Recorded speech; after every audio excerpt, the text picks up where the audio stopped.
Hi guys! So, tuturuan ko po kayo kung paano po mawala itong following niyo sa profile na kayo lang po mismo ang makakita po.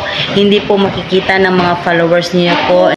Sino po ang pina-follow ninyo? Kaya, sundan niyo lang po ang video na to. Thank you po. Next po, hanapin niyo po ang inyong Facebook apps.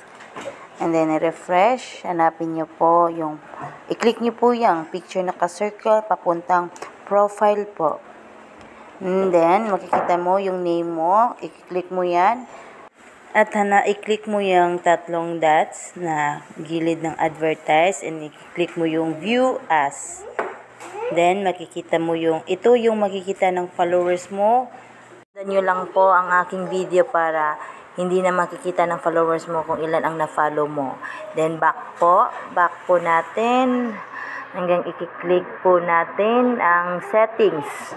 Pag-click po ng settings, yan po ang lalabas. Scroll up lang po, then hanapin po ninyo ang followers and public content. Ayan po, hanapin nyo lang po yan.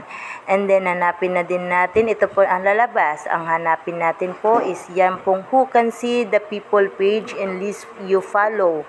Then, nakapublic po yan. Kaya, nun kanina nakita natin na makikita pa kung ano, sino ang pinalo ko at ilan ang na-follow ko. I-only me lang po natin yan. And then, back po. I-only me para tayo lang po ang makita kung sino ang pinalo natin. And then, ulitin lang po natin ang gagawin. I-click yung profile, i-click yung name, and then click yung tatlong dot. At tatlong dot, i-click natin yan, and then view as. View as pa rin. Yan ang makikita na sa ating followers. So, yan na ang 0 following na ang makikita. Pero kung tayo po ang mag-o-open, makikita po natin ang mga ilan po na follow.